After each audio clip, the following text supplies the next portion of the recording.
Pour ne rien manquer, abonnez-vous maintenant. Sud Radio Berkov dans tous ses états. Le face-à-face. Le face-à-face de Philippe David avec Joël Thibaut, le pasteur des champions pour son livre paru aux éditions du Cerf. Bonjour Joël Thibaut. Bonjour. Bonjour, pour ce livre, cet excellent livre, L'aumônier des champions, publié aux éditions du Cerf, un livre préfacé par une légende du football, Olivier Giroud. Alors tout d'abord, vous êtes un personnage atypique, professeur d'éducation physique et sportive, entraîneur diplômé de football, pasteur de l'église protestante et désormais écrivain. Présentez-vous en nous expliquant ce chemin de vie. Alors, oui, c'est tout ça, un passionné de sport dès mon plus jeune âge. Et je me suis donné corps et âme pour le football, où j'espérais faire une carrière, puis après une carrière aussi d'entraîneur au plus haut niveau. Et entre-temps, j'ai rencontré le Christ au milieu de ma détresse, où le sport ne me rendait pas heureux, ne me comblait pas. Je pensais que ça allait marcher. Et au moment où mon club et le président de mon club m'a proposé le contrat de mes rêves pour entraîner les équipes de jeunes dans mon club, je l'ai refusé parce que finalement, ça apportait pas de réponse à mes questions existentielles et que j'avais démarré un chemin de foi quelques temps auparavant, où, comme je l'explique dans le livre, pour la première fois, j'ai crié à Dieu de manière sincère. Et tout s'est mis en relief dans ma vie, et dont le sport qui était devenu ma religion. Alors aujourd'hui, Dieu merci, je continue à pratiquer le sport, mais plus avec les mêmes motivations, plus avec la même lourdeur dans le cœur. Et c'est ce qui m'amène à partager aussi un message de vie et d'espérance aux plus grands champions. Quand vous étiez gamin, aviez-vous des idoles en sport ? Alors, c'est une bonne question. J'aimais beaucoup Chris Waddle. Alors, j'étais beaucoup la génération Papin, Waddle, Carlos Moser, Olmeta, Moser un peu moins, les profils comme Eric Dimeco aussi un peu moins. On voit plutôt les profils techniques. Waddle, c'était vraiment une référence. Et puis les papinades, pour faire une petite dédicace à Olivier Giroud, qui était grand fan aussi. On est à peu près de la même génération. Voilà les joueurs que j'aimais. Romario aussi. Oui. Grand attaquant joueur du Barça et du Brésil, champion du monde 94. Ouais. Voilà. Et donc France. J'ai grandi avec France 98. France 98 m'a donné des étoiles dans les yeux. Je me rappelle encore où j'étais. Je devais avoir 15 ou 16 ans quand la France a été championne du monde. Donc c'était un grand moment, et j'étais grand fan de Robert Pires, que j'ai eu la chance de recroiser au Vatican lors d'un match qui a été organisé par le Variété Club de France il n'y a pas longtemps. Oui. C'était un peu spécial là de parler dans un autre contexte, et aussi de parler dans un contexte de la foi, moi qui étais grand fan de sa carrière. À une époque, je me laissais même pousser le petit, je sais pas comment on appelait ça, mais comme Robert La mouche. Pires. La petite mouche, voilà. Donc, c'était un joueur que j'appréciais. C'est assez amusant parce que vous avez joué en jeune à un très bon niveau contre le Rapide de Vienne. Vous avez marqué le même but que Basile Boli contre le PSG après la victoire en Ligue des Champions. Un but quand même assez sensationnel. Le Rapide de Vienne, c'est le club qui avait battu le PSG en finale de Coupe d'Europe. C'est pas un signe de Dieu là que vous arrivez à réconcilier l'OM et le PSG, vous qui êtes pasteur ? C'est le destin, oui. Mon fils est supporter du PSG, c'est générationnel. Moi, je suis supporter de Marseille, c'est générationnel. Mon fils est pourtant né à Lyon, il aime bien l'Olympique Lyonnais. Mais donc voilà, je suis obligé de le supporter. Il y a un verset dans la Bible qui dit « Supportez-vous les uns les autres ». Donc, mais j'ai beaucoup d'amour pour mon fils, et puis j'ai eu la chance de l'emmener au stade Vélodrome et moi-même d'aller au Parc des Princes. Donc, je suis pour l'amour fraternel, et justement, on ne devrait pas arriver à se déchirer et à voir les drames comme il y a eu lors de Olympique Lyonnais, Olympique de Marseille, avec Oui. un supporter qui se fait sauvagement agresser. On ne devrait pas voir ça autour des stades. Tout ce qui est le racisme dans les stades et autour, c'est pas normal. On est bien d'accord. Vous aviez une vocation pour devenir footballeur, vous avez joué à un très bon niveau en jeune, et la vocation pour devenir pasteur, comment est-elle venue ? Vous étiez déjà protestant à l'époque, ou vous avez, comme vous étiez au Vatican, vous êtes assez œcuménique, pas seulement sur le foot, mais sur la religion, manifestement. Alors, j'ai l'opportunité d'être invité à différentes conférences ou événements qui ont lieu à Rome. Moi, mon but, c'est de porter un message d'espérance et d'amour. Après, on a des différences entre catholiques et protestants, mais ça ne nous empêche pas d'être en dialogue, notamment sur des dimensions d'accompagnement spirituel et d'aumônerie, puisque à Paris 2024, il y aura une aumônerie. Peut-être on aura l'occasion On va de en revenir, parler. mais il y aura justement la Fédération protestante de France et le Conseil des évangéliques de France et le diocèse de Paris qui travaillent ensemble pour coordonner ces services d'aumônerie avec d'autres religions. Et puis après, il y a une spécificité pour chacun. Moi, j'ai jamais rêvé d'être pasteur. Et puis, je suis plutôt rentré dans les ordres, si on peut dire, dans l'Église, mais comme serviteur auprès de la jeunesse et comme aumônier de jeunesse. D'être avec les jeunes dans leur environnement et notamment dans l'environnement du sport. Et c'est comme ça que j'ai développé ces contacts. Et moi, ma conversion, elle arrive tardivement, entre 18 et 20 ans, tout ce chemin de réflexion où je suis issu d'une première génération de protestants. Mes grands-parents ne l'étaient pas. Et donc moi, j'ai cheminé, mais un peu seul, grâce à un terreau qui était là de ma famille. Mais comme j'étais en conflit avec mes parents, rien ne pouvait aller dans le sens que j'allais pratiquer la même foi qu'eux. Mais c'est un cri du cœur que j'explique dans le livre qui m'a fait venir à Dieu quand j'ai réalisé la dureté de mon cœur. Dans ce livre, L'aumônier des champions, justement, le premier chapitre s'appelle « Quand des millionnaires débarquent dans mon pavillon ». Est-ce que l'argent, ça crée une relation hiérarchique entre vous et les champions, ou est-ce que le spirituel prend directement le dessus ? Ah, c'est une bonne question. J'ai toujours de bonnes questions. Le relationnel prend directement le dessus. Enfin, pour moi, je les vois comme des êtres humains à part entière. C'est souvent eux qui veulent rentrer. J'ai encore eu un entretien il y a 2-3 semaines avec un sportif qui absolument à la fin voulait rentrer dans des rapports d'argent. Et moi, je voulais pas ça. Ils sont toujours dans un rapport où ils peuvent s'acheter peut-être ma bénédiction. Et il y en a beaucoup qui ont fonctionné comme ça. Donc, dans un monde où pour certains, ils ont beaucoup de moyens. Ce qui fait que des fois, ils perdent peut-être pied, comme je l'explique aussi, parce qu'on est riche, des fois, on peut se permettre d'arriver en retard et de faire attendre les gens pendant 2-3 heures sans avoir d'excuses des fois valables. Mais autrement, pour moi, ça reste des gens comme les autres. C'est juste qu'ils ont eu du succès dans leur entreprise et qui sont peut-être trop payés par rapport à ça. Vous avez été aumônier accrédité au JO de Rio. Comment se fait-on accréditer ? Parce que aumônier accrédité, c'est quand même surprenant. C'est pas fonction des performances des athlètes qu'on accompagne. Non. Alors là, pour le coup, en plus, j'étais peut-être l'un des moins expérimentés en 2016. Ça relève d'un miracle. Parce que je pense qu'il y avait presque peut-être une centaine de personnes qui avaient postulé. Au final, ils en ont gardé que 6 et j'ai fait partie de ceux-là. Donc, c'est au niveau mondial, il y a un service, une organisation des aumôniers au niveau mondial pour l'aumônerie chrétienne qui après propose au CIO et au comité local d'organisation nos candidatures qui après sont retenues ou pas. Et c'est comme ça que ça s'est fait. Mais parce que c'est une volonté du comité d'organisation, que ça soit les Jeux paralympiques ou olympiques, d'avoir un service d'aumônerie à disposition des sportifs et des staffs qui sont partis souvent un mois de chez eux et qui des fois perdent les repères et aussi ont besoin de célébrer leur culte, d'avoir aussi un temps d'intimité, et puis pour d'autres, de recevoir une écoute bienveillante et d'évacuer la pression. Joël Thibaut, L'aumônier des champions, un livre publié aux éditions du Cerf et préfacé par Olivier Giroud. On a commencé avec le chapitre 1, on va aller plus loin dans le livre en sa compagnie. Vous voulez lui poser des questions sur les champions, leur rapport à la spiritualité, leur rapport au sport ? Appelez-nous au 0826 300 300. C'est Manu, fan de sport, supporter du TFC d'ailleurs, qui sera en finale de la Coupe de France samedi contre Nantes, qui prendra vos appels. On se retrouve dans quelques instants. Sud Radio. Ici Sud Radio. Les Français parlent au français. Je n'aime pas la blanquette de veau. Je n'aime pas la blanquette de veau.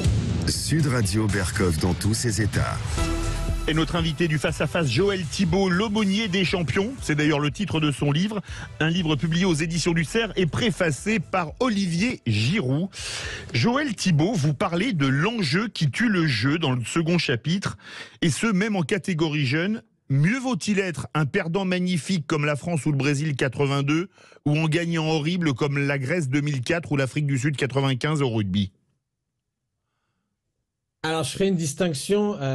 Moi, je pense que la Grèce, elle a peut-être pas bien joué, mais je pense pas qu'elle ait volé Ah non, elle n'a pas volé, la la Grèce. coupe. Alors que l'Afrique du Sud, on a des doutes de corruption quand même avec ce qui s'est passé au niveau Moi, on a regardé l'arbitrage de France-Afrique du Sud, j'ai plus que des doutes, mais c'est que mon point de vue. Il faut regarder les montres au poignet des arbitres. Oui, c'est ça. Monsieur Derek Bevan, on s'en rappelle. D'un point de vue philosophique, vous qui êtes un homme de foi, vaut mieux gagner en ne le méritant pas ou perdre en le méritant, ou perdre, gagner sans le mérite ou sans la manière, ou perdre avec le mérite et la manière. Je dirais que je vais faire une réponse de pasteur. Tout est grâce dans la vie, tout est cadeau. Mais après, il faut mieux gagner avec le beau jeu. On procure davantage d'émotions aux supporters. On va avoir une très belle finale Nantes-Toulouse. Que le meilleur gagne. On espère que ça sera du jeu ouvert. Je préférais une finale qui se termine sur 4-3. Bon, pour le FC Nantes, mais qui ait des buts qu'un 0-0 et que ça termine au tir au but parce que chaque équipe va avoir bétonné. On voit que j'écris un chapitre là-dessus où j'interpelle sur une phrase du président Macron qui a été repris de volée par Teddy Riner quand il a demandé un certain nombre de médailles pour les Jeux Olympiques de Paris. Quand on demande quelque chose de démesuré, il y a le risque de mettre en place un système d'État de dopage ou de corruption. Et on voit ce que ça donne avec certains pays où finalement les athlètes se refont reprendre les médailles à juste titre. Mais pendant ce temps-là, ça a gâché des vies de ceux qui ont fini 4e et qui les récupèrent après, mais ça n'a pas la même saveur. Alors, et puis c'est sûr. surtout, j'explique que ça laisse des dégâts dans les vies parce que ceux qui se dopent, en général, dépassent pas les 50 ans. Et est-ce que, vous parlez du plaisir à la pression, peut-on avoir du plaisir sans pression dans le sport? Parce que la pression, elle décuple le plaisir quand même quand on gagne. Ouais, c'est cette forme d'adrénaline. Après, il y a la pression qui doit venir du jeu en lui-même. Après, maintenant, ça se rajoute la pression financière, les sponsors, ceux qui peuvent se faire lâcher si ils performent pas assez, les supporters, les critiques, les médias. Aujourd'hui, il y a 50 000 médias qui parlent de sport, les réseaux sociaux. Donc, il faut savoir se blinder aussi par rapport à ça, hein. Ça joue beaucoup sur la santé mentale.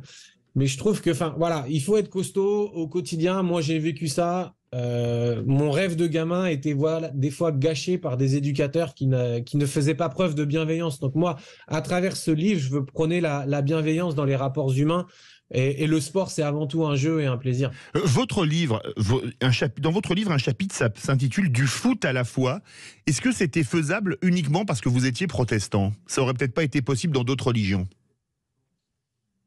Alors peut-être qu'en tant que bouddhiste, ça aurait été difficile puisqu'il faut nier son corps ou rentrer pas accepter la souffrance. Alors que quand on fait du sport, on souffre aussi. On va au-delà de ses limites.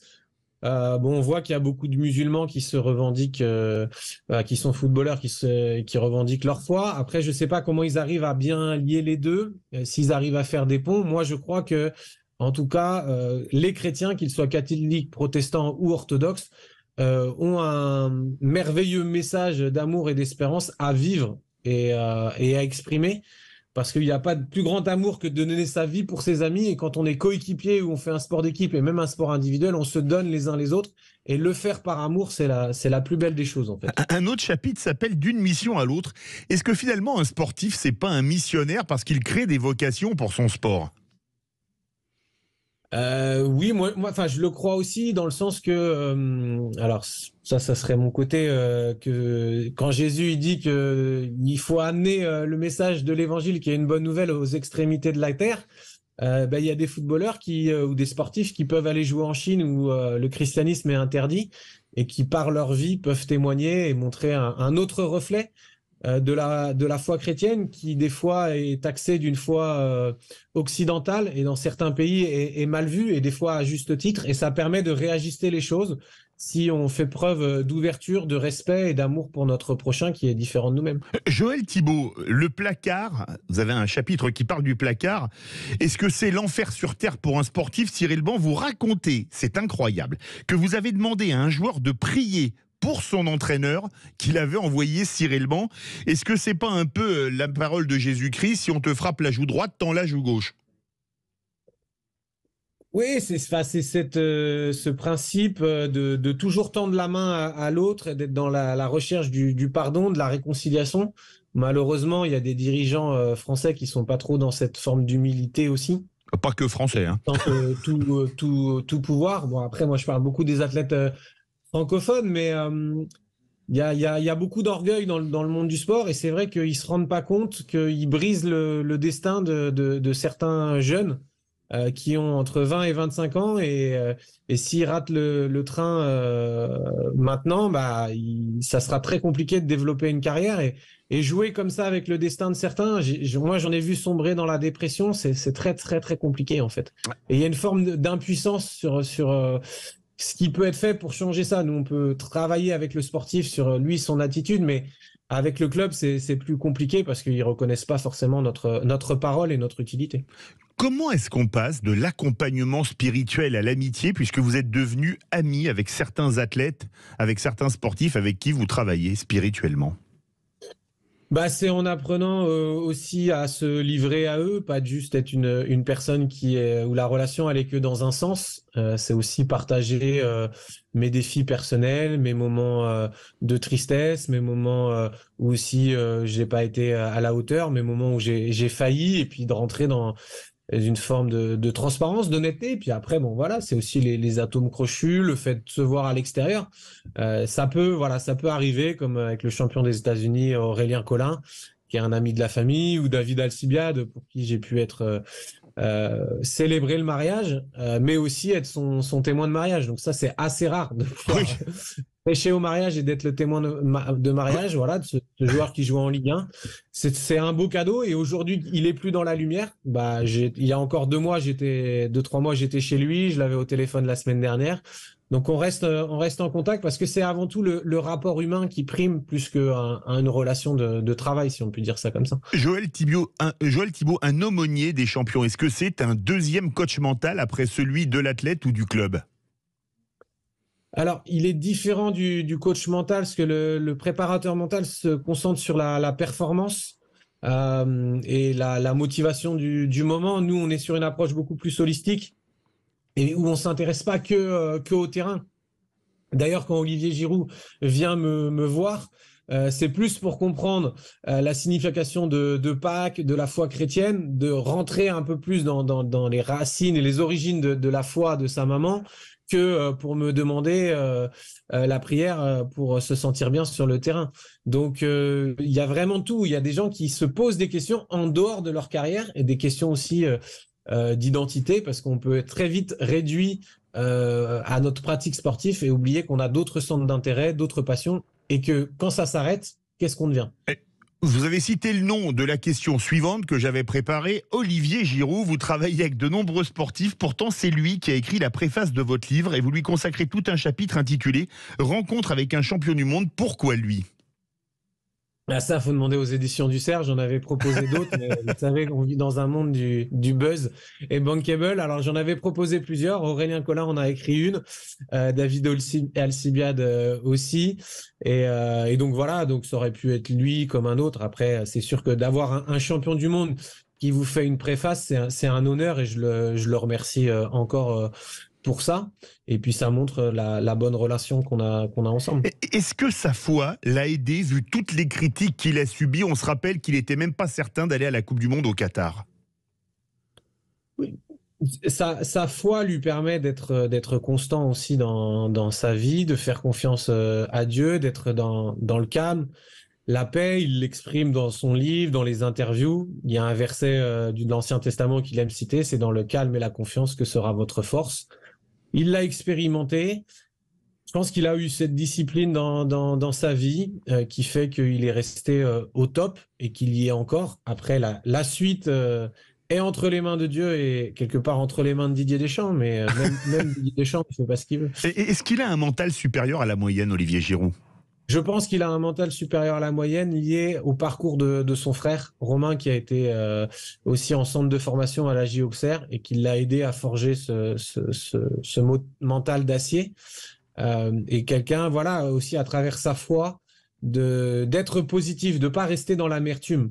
C'est quelqu'un qui a expérimenté le pardon et qui est pas dans un rapport de faire les choses par vengeance. Voilà, Alors, aussi. on La apprend, motivation par l'amour. on apprend dans le livre que vous le comparez à Joseph, c'est-à-dire le père de Jésus, quelque part. Pourquoi? Non, c'est pas celui-là. Ah, c'est pas celui-là, j'ai pas compris le bon Joseph. Joseph, c'est dans l'Ancien Testament, c'est quelqu'un qui a été rejeté, justement. C'était un enfant d'une grande fratrie et il a été vendu comme esclave.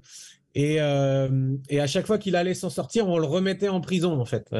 C'est un peu comme l'épisode du placard. Donc, c'est pour ça que je disais à Olivier, quand je l'ai rencontré, il était au placard à Arsenal. Et je lui ai dit, bah, ça tombe bien, je me suis spécialisé dans l'accompagnement des joueurs au placard parce que moi-même, j'ai connu un moment douloureux de placard. Et c'est dans ces moments-là que l'on grandit aussi en maturité spirituelle et puis dans notre dépendance à Dieu et on se forge un plus grand caractère. Donc là aussi, ça lui a appris pas mal de choses. L'aumônier des champions, Joël Thibaut. Préface d'Olivier Giroud, publié aux éditions du Cerf. On va continuer à parler de ce livre passionnant qui est fait pour les amateurs de sport, les amateurs de spiritualité, bref, pour tout le monde. Vous voulez réagir, poser des questions à Joël Thibaut. Un seul numéro, le 0826 300 300. Sud Radio, Berkov dans tous ses états. Ici Sud Radio. Les Français parlent au français. Les carottes sont cuites. Les carottes sont cuites. Sud Radio, Berkov dans tous ses états. Et on a le plaisir dans Berkov, dans tous ses états, de recevoir Joël Thibaut pour son livre L'aumônier des champions, publié aux éditions du Cerf, un livre préfacé par une légende, Olivier Giroud, dont nous parlions il y a quelques instants. Joël Thibaut, le slogan de Sud Radio, c'est « Parlons vrai ». Allez, sans controverse, est-ce que certains sportifs n'en font pas un peu trop avec leur foi? Je pense à certains qui prient avant les matchs, mais qui se font poisser avec des prostituées mineures, ou d'autres qui disent Dieu, Dieu, Dieu, et qui font venir des escort girls de l'autre bout du monde. Est-ce que quand même, c'est pas parfois un peu limite? Ah ben c'est limite, hein, mais ce qu'il y a dans le monde du sport, on retrouve dans le monde de la politique, dans le monde de la radio. Dès qu'il y a un peu de pouvoir et d'argent, malheureusement. Mais c'est sûr que je l'explique, hein, il y a un chapitre où il y a cette forme de dichotomie, comme si on pouvait prier et puis l'instant d'après faire ce qui serait contraire à Dieu. Alors beaucoup de sportifs me disent, mais regardez, Salomon, il a eu plusieurs femmes. Donc comme si Dieu avait agréé cela. Et donc ouais, il y a des morses. Moi, je pense que le plus délicat, c'est quand un joueur est marié et finalement fait preuve d'infidélité. Qu'un cas comme Benjamin Mendy, que si on peut en parler, Oui. qui lui se revendique musulman, se fasse prendre parce qu'il aime le sexe, bah, il est cohérent avec lui-même. Alors, je sais pas s'il est cohérent avec l'islam, mais comme des fois on arrive à justifier un peu tout par certains textes, mais au moins il trompe personne et il assume un jeu d'adulte de grand. Puisque ça a été prouvé sur beaucoup de cas des plaintes qu'il n'avait pas violé ces personnes. Mais c'est des gens qui jouent avec le feu et à un moment donné, bah, des femmes qui sont autour, elles veulent retirer la part du gâteau, hein, quelque part. Et l'argent fausse les choses. Ce qui est terrible dans ça, c'est que ces gens-là recherchent l'amour et elles ne l'ont pas trouvé, le véritable amour. Et moi, j'étais comme eux, hein. J'ai vécu ce moment-là. C'est ce qui m'a amené à me repentir, à demander pardon à Dieu et à trouver sa grâce et son réconfort. Sinon, donc ça me donne de l'espoir et envie de prier pour ces sportifs qui peuvent dérailler. Et je comprends qu'ils peuvent dérailler. Dans Confession d'aumônier, vous racontez avoir accompagné, et vous en accompagnez toujours, des sportifs handicapés. Pourtant, on peut dire que Dieu, et pour nos auditeurs athées, s'il existe, n'a pas été sympa avec eux. Quel rapport ont-ils à la religion? Alors, en fait, il y a des très belles histoires. J'en raconte une de Daniel Diaz, qui est recordman, je crois, de médailles paralympiques. Lui, il se voit comme une créature merveilleuse de Dieu. Il est né avec ce handicap de naissance. Il a vécu beaucoup de rejets, mais il a découvert que Dieu l'aimait. Et Dieu ne voit pas le handicap comme nous, on le voit, en fait. C'est nous qui mettons les gens dans des cases, dans des catégories. Je trouve que regarder le handisport, c'est une école de vie parce que c'est des véritables champions et certains sont des athlètes de haut niveau supérieurs à des gens valides en termes d'adversité, de dépassement de soi, de mise en œuvre pour arriver à faire les exploits sportifs. Donc, il faut changer son regard sur le handicap et j'ai envie de dire, on est tous en situation de handicap par rapport à Dieu parce que lui, il est saint et nous, on ne l'est pas. Et c'est pour ça que Jésus a donné sa vie par amour pour nous, pour qu'on puisse recevoir cet amour véritable, en fait. Donc, le handicap, il se trouve pas forcément où on se place. Et il y a beaucoup de sportifs en situation de handicap qui ont la foi aussi. Et donc, on fait des très belles rencontres. Bien sûr, il y a des phases d'acceptation, des phases de colère, de deuil, hein, pour ceux qui passent par un accident de la vie. Mais l'amour de Dieu n'est pas trop faible et trop petit et trop loin pour pouvoir les atteindre et leur donner un nouveau sens, une espérance. Et aussi, je découvre que la pratique d'un don, de découvrir qu'ils ont des capacités dans le sport, par exemple, ça donne un but. Et ça, c'est important dans la reconstruction personnelle. Il y a un chapitre qui s'appelle « Confession d'aumônier ». On va inverser les rôles. Qu'est-ce que vous voudriez confesser, Joël Thibaut ? Alors, c'est ce que je confesse dans le livre, c'est que des fois, c'est très dur d'accueillir les confessions des sportifs, d'accueillir leur rechute. Des fois, j'en ai un petit peu marre. Des fois, je manque de patience. Et donc, moi, je dois confesser ça et je confesse que moi, je suis pas parfait et que moi aussi, j'ai besoin de la patience de Dieu dans ma vie. Et donc, je dois apprendre à supporter les autres, même quand ils avancent pas aussi vite que j'aimerais. Moi, je suis un fonceur, j'aime quand les choses avancent. Il y a des choses dans ma vie qui ont avancé assez vite. Il y en a d'autres, malheureusement, qui peuvent avancer moins vite. Mais du coup, voilà, des fois, c'est le manque de patience.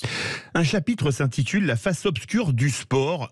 Alors, une question plutôt théologique. Est-ce que c'est le côté démoniaque? Et pour vous, quelles sont les faces les plus obscures du sport? Ouais, ben malheureusement, c'est tout ce qu'il y a en termes d'occultisme, de sorcellerie, même autour du magnétisme. Il y a beaucoup de choses, en fait, on dit que ça se passe qu'en Afrique, mais il y a beaucoup de choses qui se passent en France.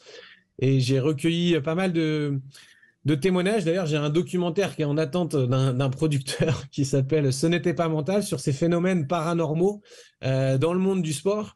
Et là, on en a parlé beaucoup avec l'affaire Pogba, mais j'ai d'autres grands champions et notamment une joueuse en équipe de France de basket qui a vécu des choses comme ça et elle était incomprise. Et elle avait pourtant vécu une malédiction, un sort qui lui avait été jeté. Et c'est seulement en invoquant Jésus, en se tournant vers lui, qu'elle a été délivrée complètement de ça.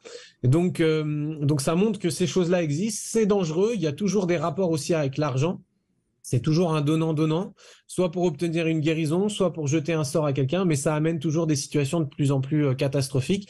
Et on a juste à regarder Pogba qui dit qu'il est seulement allé voir pour des guérisons. Bah, je crois que ça fait quasiment 1 an qu'il joue plus. Qu'est-ce qui se passe? Moi, j'ai compassion pour lui et j'espère qu'il se tournera vers le Christ, qui était à l'origine sa croyance de base avant qu'il se tourne vers l'islam, influencé par d'autres dans son entourage et après et avoir vécu une expérience aussi mystique dans l'islam, comme il l'explique dans son documentaire. Mais là, on voit qu'il y a un mélange, il y a un syncrétisme entre des marabouts qui interviennent aussi dans certaines cultures, qui mélangent l'islam et puis avec ces pratiques occultes. Donc ça, c'est très dangereux. Après, il y a d'autres trucs obscurs, hein, la corruption, les petits deals entre amis. Tout ne se joue pas sur le terrain, en fait. Ce ne sont pas les plus talentueux qui réussissent. Toujours, il faut aussi du travail, mais bien souvent, il y a des petits arrangements. Et aussi de la chance. La laïcité, c'est un enjeu pour l'homme de foi que vous êtes? La laïcité en France, elle doit être bien comprise. C'est pas la négation des religions, c'est la liberté de croire ou de ne pas croire et la liberté d'exprimer sa croyance. Donc souvent, on peut taxer les gens de prosélytisme, mais non, c'est pas être prosélyte, c'est imposer, c'est vouloir convertir l'autre. Absolument. Et la loi de la liberté des droits de l'homme nous permet de changer de religion. Alors, il y a des religions qui disent que ça, c'est de l'apostasie, il n'y a pas le droit et c'est sous peine de mort. Dans le christianisme, l'islam, oui. une grande liberté. Et la loi permet qu'un chrétien, s'il veut devenir musulman, il peut. Et normalement, un musulman qui voudrait devenir chrétien le pourrait. Un bouddhiste qui veut devenir chrétien. On a beaucoup d'athées ou d'agnostiques qui deviennent chrétiens. Et d'ailleurs, je pense que l'athéisme recule de plus en plus en ce moment. Alors, vous avez parlé d'une de vos idoles, Romario, qui était un immense attaquant brésilien qui jouait au Barça. Et je me posais la question en lisant votre livre, comment expliquer que deux champions aussi différents que Romario et Bebeto, c'était la paire mythique du Brésil, champion du monde 94. L'un avait une vie hyper religieuse, c'était Bebeto qui était hyper fidèle avec sa femme, etc. Et Romario qui avait une vie, on peut le dire, assez libérée, et c'est pas lui faire injure. Comment expliquer que deux joueurs aussi différents avec des talents aussi énormes peuvent arriver à créer une alchimie? Et c'est surprenant, vous qui êtes pasteur, que vous préfériez Romario, pardon. Oui, mais parce que moi, je répondais en termes de football.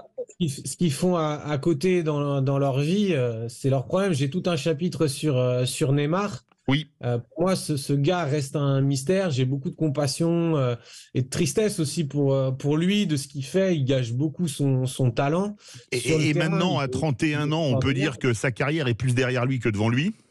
Et il risque de jamais repartir avec un ballon d'or. Et le meilleur exemple, c'est Kaka qui s'est annoncé 100% pour Jésus et qui, pour lui, a vécu 100% pour Jésus. Et au final, a eu un ballon d'or et a eu une plus belle carrière que Neymar et continue d'avoir un témoignage de vie, une aura qui fait qu'il est hautement plus respecté que Neymar qui est critiqué. Donc, c'est peut-être le comparatif sur deux générations, Kaka, Neymar, Bebeto, Romario. Voilà, après, c'est pour ça que je dis l'aumônier des champions. Le titre, c'est que je redéfinis ce qu'est un champion. Pour moi, le champion, c'est pas celui qui gagne des titres, c'est aussi celui qui a une vie d'intégrité en dehors du terrain, qui est un homme, un mari responsable, un citoyen responsable aussi. Donc c'est plus large. On a fait des demi-dieux, des gens qui ont été forts sur le terrain, mais qui dans la vie ne savent pas se comporter. Quand vous avez vu les obsèques de Pelé, est-ce que quelque part au Brésil, il n'avait pas, pour les Brésiliens, un côté divin ? Alors pour Pelé, je sais pas, mais pour Maradona, ça c'est clair parce que on avait un culte pour. Il y a une église de Maradona, on en a fait des tonnes, on l'a appelé le Dieu. La différence, c'est qu'il me semble que Pelé avait une foi chrétienne qui était là, qui était active, qu'il l'a peut-être gardée dans une forme d'humilité jusqu'au bout et qui s'est peut-être pas perdu comme Maradona dans les drogues. Oui. Mais dans tout ça, oui. Ces peuples-là idolâtrent. Alors, je ne sais pas quand Zidane décédera, si on aura la même ferveur, parce que c'est un peu le dieu des Français. Hein. C'est lui qui a fait tomber Noël Le Graët quelque part. Enfin, c'est plutôt Noël Le Graët qui est tombé tout seul en s'attaquant au dieu du foot français, quoi.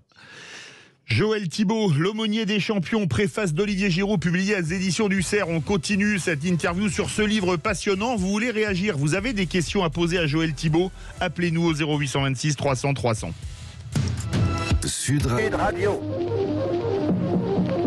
Les Français parlent au français. Je n'aime pas la blanquette de veau. Je n'aime pas la blanquette de veau. Sud Radio Berkov dans tous ses états. Vous êtes bien sur Sud Radio dans le face-à-face avec Philippe David pour son livre, avec Joël Thibaut pour son livre Le Pasteur des Champions. Le livre c'est Joël Thibaut, c'est pas moi. Et vous avez la parole au 0826 300 300. On accueille Philippe de Caen. Bonjour Philippe. Bonjour Philippe. Bonjour Philippe, bonjour Monsieur Thibaut, Pasteur Thibaut. Alors j'ai 4 points mais je vais aller très vite. Alors moi c'est des questions. Quelle solution, je m'adresse au pasteur, quelle solution et notamment dans le foot, de vivre son homosexualité dans les équipes amateurs et pros? J'ai noté aussi des problèmes dans le foot du religieux, notamment la radicalisation musulmane, pour pas la nommer la frérisation. Il y a des pénétrations tendancieuses qui posent problème dans les clubs amateurs et professionnels. On voit même des problèmes dans les douches, dans les communs, entre catholiques, blancs, noirs et autres, et joueurs radicalisés. Avis sur la possibilité de voir jouer, alors prochainement ou pas, en Coupe du Monde, des joueuses voilées. Et moi, mon avis, et là c'est un avis personnel que je porterai vis-à-vis du pasteur et du pastorat, c'est l'avenir de notre civilisation chrétienne. Car vous pouvez avoir une vie conjugale, une vie équilibrée en tant que pasteur, et ça, c'est important.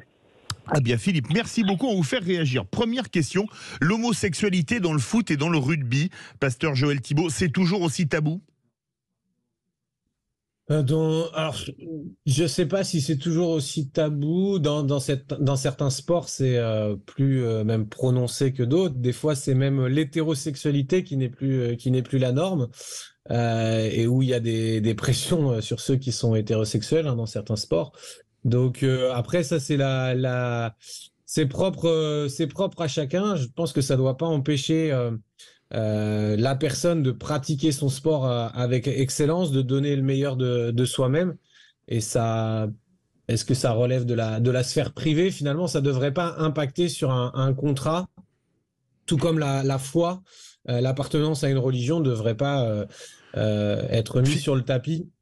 Philippe, Ça nous donne l'affaire Galtier, apparemment. Bon, on ne sait pas trop ce qu'il en est, mais où finalement, après, on peut mettre les gens dans des cases. Et là, ce n'est plus être dans un chemin de liberté pour chacun de s'assumer, quoi. Philippe parlait de la radicalisation et de l'arrivée en force de l'islam dans les clubs de foot. Alors, moi, j'ai des bonnes relations dans le foot amateur. On me dit que maintenant, dans certains clubs, les joueurs se douchent en short pour des raisons religieuses.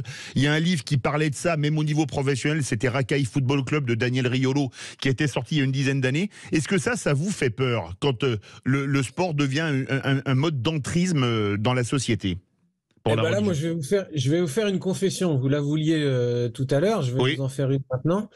Pendant longtemps, j'ai pris la douche nu, comme c'était la tradition dans le monde du foot. Et puis, j'ai quitté à un moment, parce que j'avais besoin d'un sevrage pour pouvoir avoir du temps pour aller à l'église. J'ai quitté le monde du foot pendant un certain temps. J'y suis revenu en compétition. Et j'ai été surpris de voir que c'était la mode des caleçons. Et après, j'ai été éducateur de jeunes et aussi j'ai vu ça, que c'était la mode du caleçon, ou que certains ne prenaient plus de douche. Et je me suis interrogé là-dessus. Et moi, par réaction aux joueurs musulmans, je mettais pas le caleçon. Et après, j'ai réfléchi qu'en fait, c'est un respect d'une forme de pudeur et que les chrétiens aussi devraient avoir. D'être pudique sur ses parties intimes. Il y a tellement de joueurs qui veulent déballer ça, et puis après il y a tellement de blagues salaces dans les vestiaires qui sont pas très catholiques, si je puis me permettre le terme. Mais les blagues salaces, ça fait parfois bien rire dans un vestiaire, soyons clairs. Ouais, mais oui, mais des fois ça va trop loin, et puis c'est toujours au détriment de la gente féminine, où on n'est pas très élogieux vis-à-vis d'elles, et elles sont souvent vues comme de la chair à canon. Donc ça c'est très moyen. Après, j'ai vu ce phénomène du caleçon, et qui n'est pas qu'un phénomène religieux. Je pense qu'il y a aussi des ados qui ont peut-être qui se protègent, et ils n'ont pas tort avec toutes les agressions sexuelles, tout ce qu'il y a. Donc moi je suis pas forcément contre ça. Après, là où on peut se poser des questions, c'est quand il y a des tapis de prière qui arrivent dans les vestiaires, et que des vestiaires soit accaparés par des chrétiens ou par des musulmans, puisque ce sont les deux grandes religions majoritaires, ou qu'il y a des rites religieux qui sont imposés à des vestiaires. C'est pour ça que moi je propose l'aumônerie, c'est de mettre une salle à disposition pour faire ces rituels-là, mais ne pas les mettre aux yeux de tout le monde. Joël, on a beaucoup d'appels. Une dernière question, les joueuses voilées pour la Coupe du Monde, ce serait choquant ou pas pour vous ? Je pense qu'il y a eu un tournant qui a été manqué si ça devait avoir lieu. C'est la Coupe du Monde avait lieu en France il n'y a pas si longtemps, en 2019. La fédération avait statué. La FIFA a pris une décision, je pense, j'en parle dans mon livre aussi. Moi, je pense que c'est une décision un petit peu hypocrite, parce qu'on dit c'est un signe culturel, alors que quelque part, avoir un voile, c'est comme dire 100% Jésus. Là, c'est dire 100% Mohamed ou 100% Allah. Donc il y a le signe qui est là, il n'y a peut-être pas un écrit, mais ça dit quelque chose.